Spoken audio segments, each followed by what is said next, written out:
成龙，全球最伟大的动作巨星，香港演艺圈的大哥。但有一位比成龙年长的前辈成龙，都对他顶礼膜拜。成龙甚至公开说，打得过他也不能打他是大师兄，我打他那叫欺师灭祖。而这个让成龙谦恭礼让的人，就是大名鼎鼎的香港巨星洪金宝。洪金宝出生于影视系家祖母，是中国影史上的第一代武打女星。幼年的洪金宝因经常生病，被他妈妈送到武馆习武健身。学习武艺是非常艰苦的，没有顽强的毅力是坚持不下的。每天天刚蒙蒙亮就要起床习武，对于一个还是个孩子的洪金宝来说是非常痛苦的。练压腿、练腰的柔韧度、练拿顶都是很艰苦。练拿顶时，脚朝上，双手支撑着整个身体，一撑就是1个半小时，这个过程是非常痛苦难挨。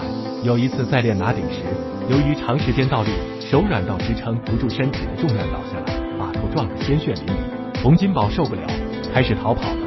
在逃跑的第3次时，被他妈妈送回来，并对他说：“你若想有长进，就要吃得苦中苦。”洪金宝明白妈妈一片苦心，抹干眼泪，许下承诺以后再也不跑了。从此以后，洪金宝真的再也没有逃跑过。艰辛的习武生涯造就了洪金宝的高超的武艺和坚毅的性格，特别是他的动作和搏击，为他成为功夫巨星奠定了基础。2. 随着香港电影业的发展，功夫片成为香港人的热爱，以洪金宝、成龙为首的袁家班变成了香港动作片的中坚力量，而洪金宝是香港电影武侠界的一代宗师。在香港电影的黄金年代，功夫演员们都来真的因此呈现的视觉俱佳。时过境迁，龙争虎斗中，李小龙与洪金宝的对打场面震撼人心，被视作珍贵的影像。那时的成龙还是一个小小的跑龙套，他曾回忆，李小龙极具气场，所有人都对他心生畏惧。而洪金宝为了切磋武艺，非要与李小龙一决雌雄，两大武师各显风韵，真拳实打。这场精彩绝伦的打斗震撼了所有观众。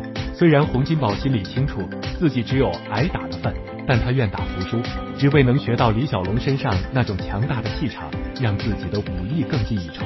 在电影《群龙戏凤》中，他和黄飞鸿的第4代传人过招，也是真打实斗。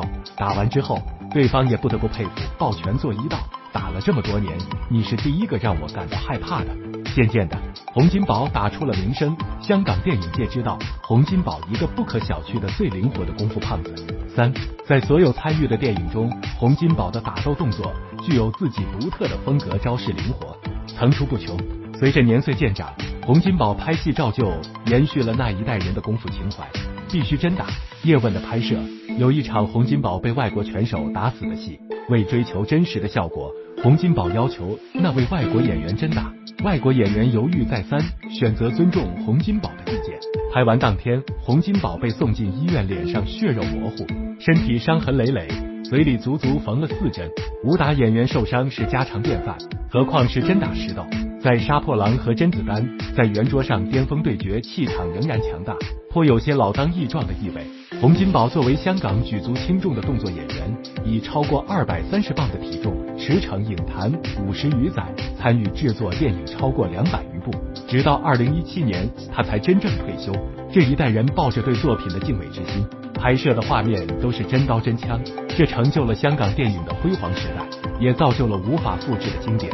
如今的洪金宝以英雄迟暮，虽然伤痛给他身体造成了一定的影响，但却从容笑对人生，并感叹道：“此生不憾矣，